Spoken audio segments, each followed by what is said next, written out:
نحمده ونصلي على رسوله الكريم أما بعد فأعوذ بالله من الشيطان الرجيم بسم الله الرحمن الرحيم محترم سامعین و ناظرین، کئی لوگ اس وجہ سے پریشان ہیں کہ بچیوں اور بچوں کے رشتے نیک اور دیندار گھرانے میں نہیں ہوتے۔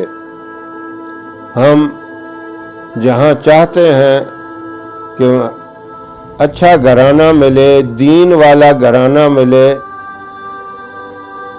جو قرآن و سنت پہ عمل کرنے والے ہوں، اس طرح کا گھرانہ ہو، دین کے داعی ہوں، دین کو سمجھنے والے ہوں، دین پر عمل کرنے والے ہوں، متقی پرہیزگار نمازی ہوں، ایسے گھرانے میں رشتہ چاہیے۔ تو یہ بہت ہی اہم خواہش ہے، اور یہ سوچ بہت اونچی سوچ ہے۔ اونچی اس لیے میں نے کہا کہ نبی کریم صلی اللہ علیہ وسلم نے بھی فرمایا، مال و دولت دیکھ کر رشتے نہیں کرو۔ یہودی رشتے کرتے ہیں مال و دولت کو دیکھ کر، عیسائی رشتے کرتے ہیں حسن و جمال کو دیکھ کر، اور ایمان والے رشتہ کرتے ہیں نیکوکاری دیکھ کر، دینداری دیکھ کر۔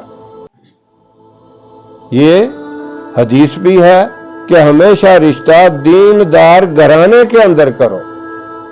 تو اس لیے میں نے کہا یہ بڑی مبارک سوچ ہے، اور اس خواہش کو، اس سوچ کو پورا کرنے کے لیے بہت ہی آسان سا عمل ہے۔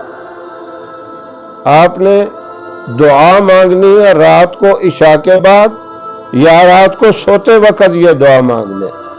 عشاء کی نماز کے بعد بھی مانگ سکتے ہیں، اور رات کو سوتے وقت بھی۔ دعا مختصر سی ہے لیکن بہت جامع دعا ہے۔ ربنا آتنا فی الدنیا حسنہ وفی الآخرۃ حسنہ وقنا عذاب النار۔ اس کا معنی کیا ہے؟ ربنا آتنا فی الدنیا حسنہ، یا اللہ تو مجھے دنیا کے اندر بھی بھلائی عطا فرما، خوبی عطا فرما، نیکوکاری عطا فرما۔ اس میں ہر طرح کی خوبی اور بھلائی آ گئی۔ آپ نے یہ دعا پڑھتے وقت نیک اور صالح دیندار گھرانے میں رشتے کا تصور کرنا ہے، ورنہ اس کے اندر تو ساری بھلائیاں موجود ہیں دنیا کی، جتنی بھی خیر والی چیزیں ہیں سب اس کے اندر موجود ہیں۔ وَفِي الْآخِرَةِ حَسَنَةٌ، اور آخرت کے اندر بھی مجھے خوبی اور بھلائی عطا فرما۔ آخرت کی بھی ساری خوبیاں اور بھلائیاں آ گئیں، جنت الفردوس آ گئی، جنت الفردوس کے اعلیٰ بالا خانے اس کے اندر آ گئے۔ یہ اتنی اونچی دعا ہے، اور آخر میں کہنا ہے وَقِنَا عَذَابَ النَّارِ، اور مجھے جہنم کی آگ سے بھی بچا۔ کتنی بڑی جامع دعا ہے۔ قرآن پاک میں اس دعا کو پڑھتے ہیں، ہم نمازوں کے بعد بھی پڑھتے ہیں، لیکن جو تصور کر کے پڑھی جائے اللہ وہی فائدہ عطا کرتا ہے۔ من جملہ سارے فائدے اس کے اندر موجود ہیں۔ نیک گھرانے کے اندر اگر بچی کا رشتہ چاہتے ہیں یا بچے کا رشتہ چاہتے ہیں، 3 دفعہ اس دعا کو نماز عشاء کے بعد پڑھیں یا رات کو سوتے وقت پڑھیں۔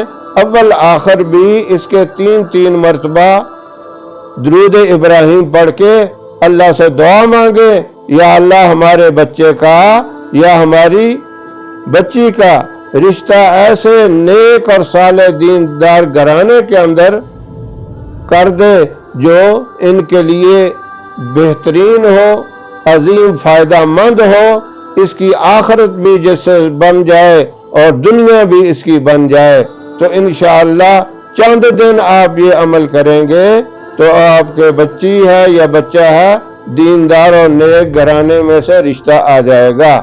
اللہ عمل کی توفیق عطا فرمائے۔ وآخر دعوانا ان الحمدللہ رب العالمین۔